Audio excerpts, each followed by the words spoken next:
The most dangerous person in any room isn't the loudest, it's the quietest. You've met a manipulator before. Maybe you didn't have a name for what they were doing at the time. They were simply someone who always seemed to get what they wanted from you, from others, without ever appearing to take anything by force. They asked questions that weren't really questions. They gave compliments that landed like accusations. They made you feel guilty for things you hadn't done, responsible for problems you hadn't caused, uncertain about realities you'd once been completely sure of. And the most infuriating part wasn't what they did, it was how they did it. There was never a clear moment of attack you could point to. There was never a clean line you could say they crossed. Just a slow, creeping fog, and by the time you noticed it, you were already inside it. That fog is deliberate. It is a weapon. Manipulators are not spontaneous. They are strategic. Every confusing conversation, every guilt-inducing silence, every reframed accusation disguised as a question, these are not accidents of personality, they are tactics. And the reason most people don't survive them intact is that they try to fight a strategic opponent with pure emotion. They argue back, they defend themselves, they explain, they escalate, and in doing so, they hand the manipulator exactly what the manipulator needs. Sun Tzu wrote The Art of War over 2,000 years ago in a world of armies and battlefields and physical conflict. But what he understood with a clarity that has never been surpassed is that all conflict, at its core, is psychological before it is physical. Every battle is won or lost in the mind before it is decided on the ground. What Sun Tzu understood about enemies on a battlefield applies with terrifying precision to the manipulators in your life, and once you see it, you cannot unsee it. This is not a video about becoming cold or suspicious or closed. It is about becoming something far more difficult and far more powerful, someone who cannot be played, not because they refuse to engage, but because they understand the game at a level the manipulator never anticipated. That understanding changes everything. It changed history, and it will change how you move through every room, every relationship, every conversation, where someone is quietly trying to take what isn't theirs to take. Before we go any further, let's be honest about something most people won't admit. Being manipulated hurts in a very specific, very particular way. It is not the same as being insulted or physically threatened. Those wounds are sharp and clean and obvious. Manipulation is slower, more corrosive, and infinitely more confusing because part of what it does is make you doubt your own perception. You don't just feel hurt, you feel stupid, you feel weak, you feel like you should have seen it coming, and the fact that you didn't is itself a source of shame. You replay conversations and notice the moment where the ground shifted beneath you, where the topic changed without you agreeing to change it, where you somehow ended up apologizing for something the other person did, where you walked away feeling smaller than you walked in, and you're still not entirely sure why. That confusion is not an accident. It is the intended outcome. A manipulator's primary tool is not aggression, it is disorientation. They want you uncertain, reactive, emotionally flooded, because an uncertain, reactive, emotionally flooded person cannot think clearly, and a person who cannot think clearly cannot defend themselves. This is psychological warfare. It just wears civilian clothes. Sun Tzu described this dynamic in military terms when he wrote about the importance of disrupting the enemy's strategy before engaging their forces. You do not attack the army, he said. You attack the plan. You attack the order. You attack the mind behind the movement. The manipulator has been doing this to you. Today, we reverse the equation. Let's understand exactly what a manipulator is doing structurally, strategically, so that you can see the architecture beneath the performance. Every manipulator, regardless of style or sophistication, is running the same fundamental operation. They are attempting to control your internal state in order to control your external behavior. That's it. That is the entire game. They don't need your body. They don't need your resources directly. They need your mind specifically. They need your mind in a state of confusion, guilt, fear, or obligation, because from that state, you will voluntarily give them whatever they want. The guilt manipulator makes you feel responsible for their suffering, so you exhaust yourself trying to fix what you didn't break. The gaslighter makes you doubt your own memory, so you defer to their version of reality and lose your grip on truth. The charmer makes you feel uniquely seen and valued, so you lower your defenses and reveal what they'll later use against you. The victim performer makes everyone around them feel like any form of self-protection is cruelty, so the group polices itself into silence. Different faces, same skeleton. And once you can see the skeleton through the face, the performance loses its power entirely. Sun Tzu called this knowing your enemy. He was unequivocal. If you know yourself and you know your enemy, you need not fear the result of 100 battles. But he did not mean knowing them sentimentally or superficially. He meant understanding their method, the mechanism by which they operate so completely that you could predict their moves before they made them. Now, let's talk about the most important and most misunderstood principle in all of Sun Tzu, the power of non-action. Western instinct, when threatened, is to respond, to counter, to match aggression with aggression, argument with argument, manipulation with resistance. And while that instinct feels righteous, while it feels like dignity, like self-respect, it is almost always a strategic error. Because when you respond reactively, you are operating on the manipulator's terms, inside the reality they constructed, fighting on terrain they chose. Sun Tzu wrote about the concept of Wu Wei, the winning move that doesn't look like a move at all. The general who wins without engaging, the force that redirects rather than collides. He described the highest form of strategy, not as the brilliant attack, but as the positioning so superior that the battle is already won before it begins.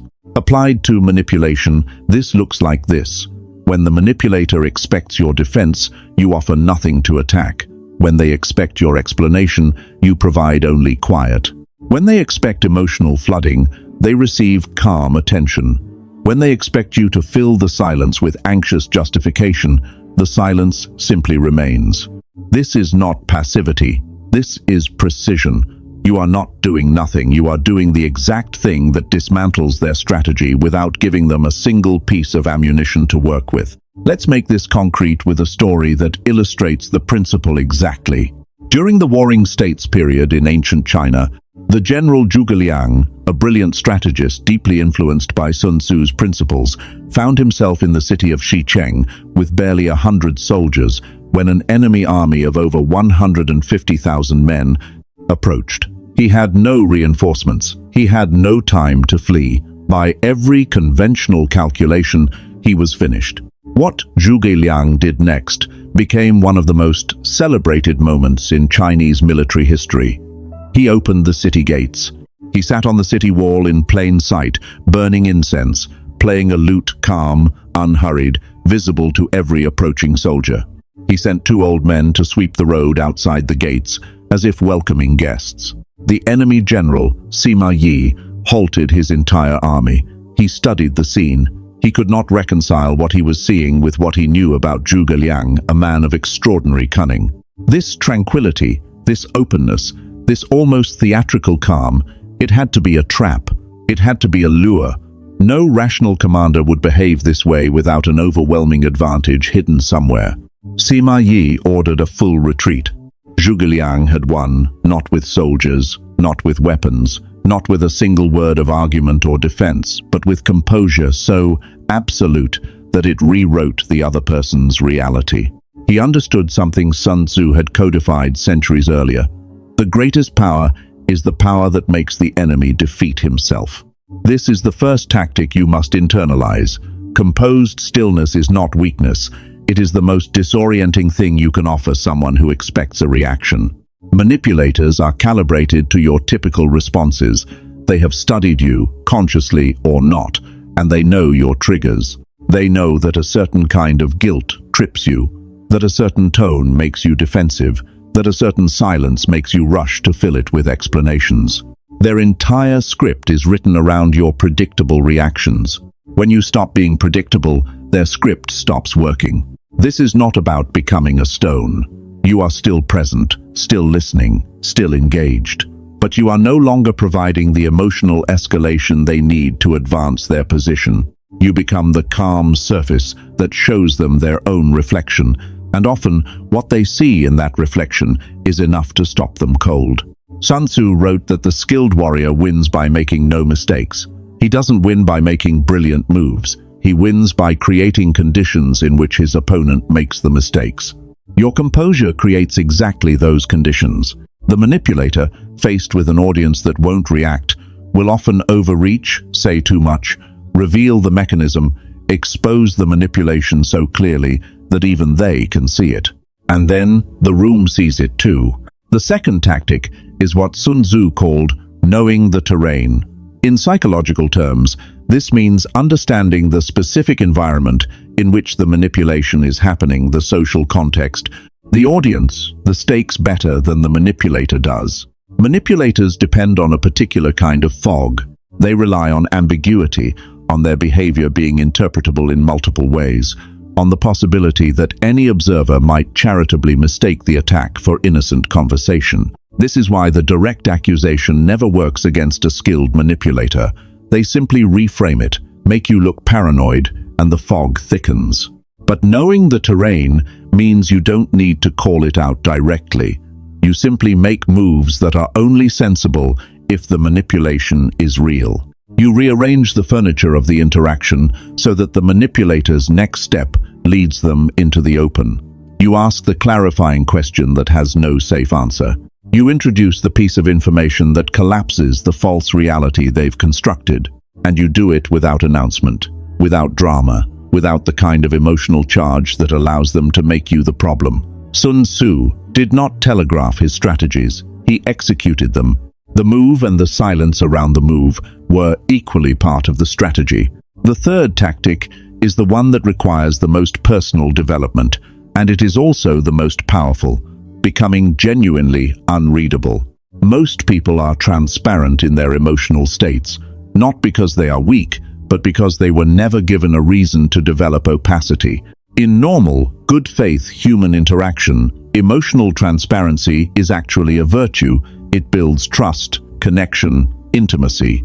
But in interactions with a manipulator, emotional transparency is a map they are using to navigate to exactly where they want to go. Sun Tzu wrote extensively about concealment, not as deception, but as strategic reserve. The army that shows all its strength invites an attack calibrated precisely to its weaknesses. The army that reveals nothing forces the enemy to guess, to overextend, to commit to assumptions that may be entirely wrong. For you, becoming unreadable doesn't mean becoming cold or disconnected. It means developing the discipline to choose what you reveal and when. It means learning that you are not obligated to perform your internal weather for every person in every room. It means sitting with your reactions privately long enough to decide consciously, deliberately, whether or not to express them. The manipulator who cannot read you is the manipulator operating blind, and an opponent operating blind will eventually walk into the wall they didn't know was there. There is a particular kind of manipulator that deserves its own examination, the kind that operates not through overt pressure, but through warmth. The charmer, the one who makes you feel like the most important person in the room, whose attention feels like sunlight, whose regard you find yourself working to keep. This is perhaps the most sophisticated form of manipulation, and the most seductive, because it doesn't feel like an attack. It feels like a gift. You are not being diminished, you are being elevated. And you are so grateful for the elevation that you don't notice what it's costing you. Sun Tzu identified this as one of the oldest strategic tools, the offer that binds. You give someone what they want: recognition, warmth, belonging, and in doing so, you place them in a position where withholding that gift becomes your greatest leverage. The charmer doesn't control you with threats. They control you with the fear of losing the warmth. The antidote is not cynicism. It is not to distrust all warmth or reject all generosity. The antidote is a very specific form of self-awareness, knowing what you are hungry for so clearly that you can recognize when someone is feeding that hunger strategically. Genuine warmth gives freely and asks nothing in return. Strategic warmth keeps an invisible ledger, and, sooner or later, you will be presented with the bill. Now let's talk about something Sun Tzu described as the supreme art of war, subduing the enemy without fighting. In the context of manipulation, this means reaching a state of presence and self-possession so developed that manipulation simply has no purchase on you. Not because you've built walls, but because you've built a self so internally coherent that there are no gaps for the manipulator to crawl through. Manipulators are opportunists. They scan for need, for unmet hunger, for unresolved insecurity, for the place where your self-concept is soft and uncertain. They find the wound and they press it. This is not remarkable as a tactic. What is remarkable is how rarely people address the wound itself rather than the pressing. When you do the work, the uncomfortable, slow, often painful work of understanding your own vulnerabilities, your own patterns, your own places of softness, you are doing something far more protective than any tactical response could achieve. You are removing the leverage point entirely. The manipulator who comes looking for a wound finds only solid ground, and there is nothing to work with. Sun Tzu would call this winning before the battle begins. Let's address the question that some of you are sitting with right now. What do you actually say? Because the philosophy is powerful and the tactics are real, but there are moments, real, specific, social moments where you need words, where silence is misread as agreement, where something must be spoken or the manipulation gets cemented into the shared record of what happened. In those moments, Sun Tzu's guidance on communication is precise.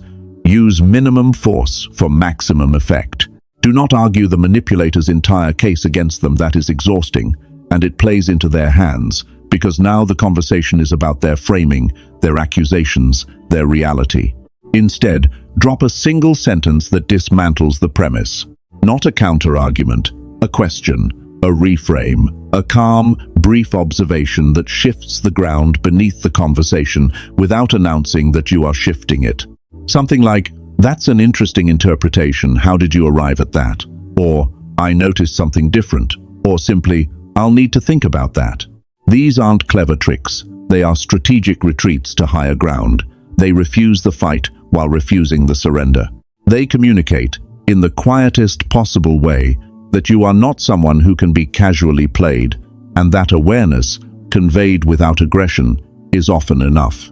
There is a psychological phenomenon that the most sophisticated manipulators understand intuitively and exploit constantly: the human need for resolution. We are neurologically uncomfortable with open loops, unresolved conflict, unanswered accusations, unexplained tensions. These create a kind of cognitive itch that most people will do almost anything to scratch. The manipulator creates the open loop deliberately. They make an accusation and then go quiet. Knowing your discomfort will drive you to resolve it, to explain yourself, to fill the silence with self-justification that they will repurpose as evidence. They introduce ambiguity and then wait, because the ambiguity costs them nothing and costs you everything. Sun Tzu wrote about the use of emptiness, the strategic void that draws the enemy forward into unfavorable terrain. The manipulator's silence and vagueness are their version of this. They create the vacuum and trust your psychology to do the rest. The counter is devastating in its simplicity. You learn to tolerate the open loop. You become someone who can sit with unresolved tension and not need to immediately close it. You do not fill their silence. You do not chase their withdrawal.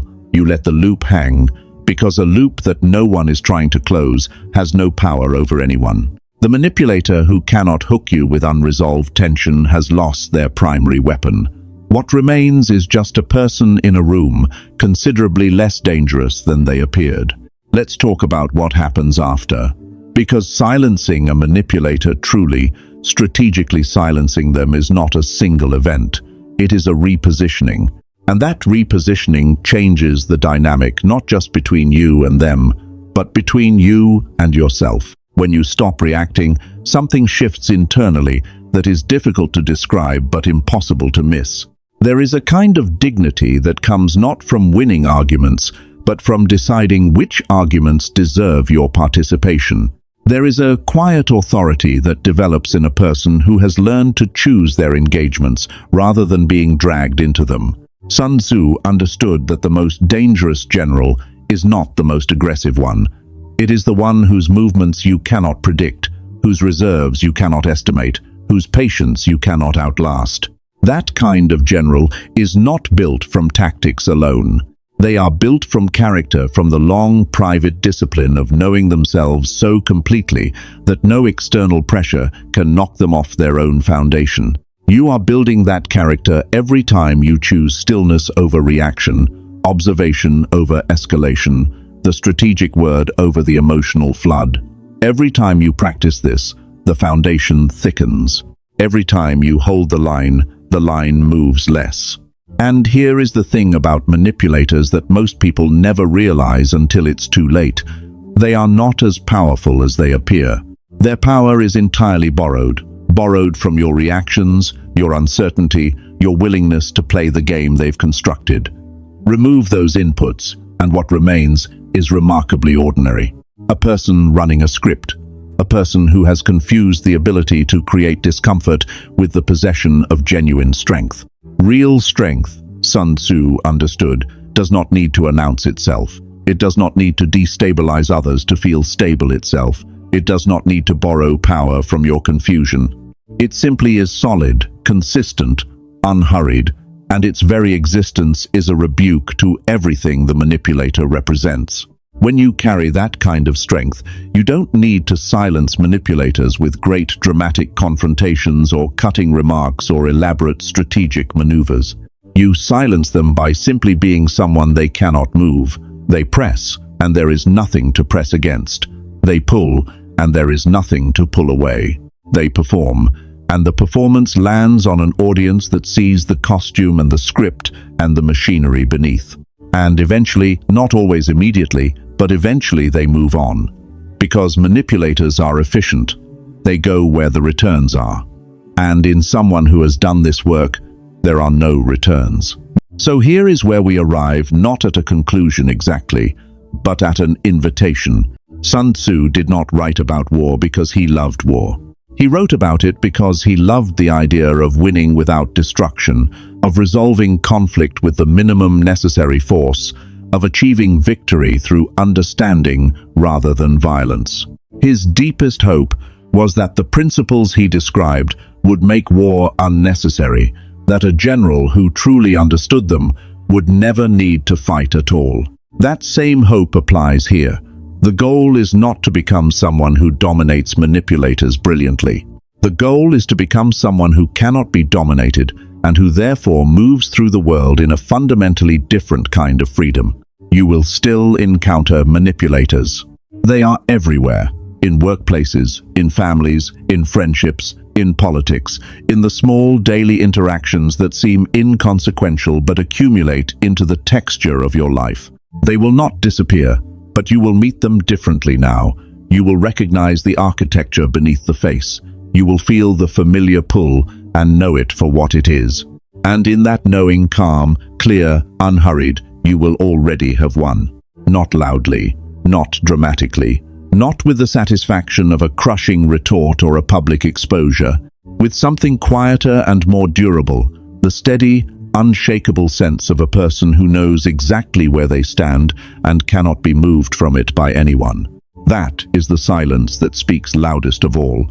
And no manipulator, no matter how skilled, no matter how patient, has ever found a way around it.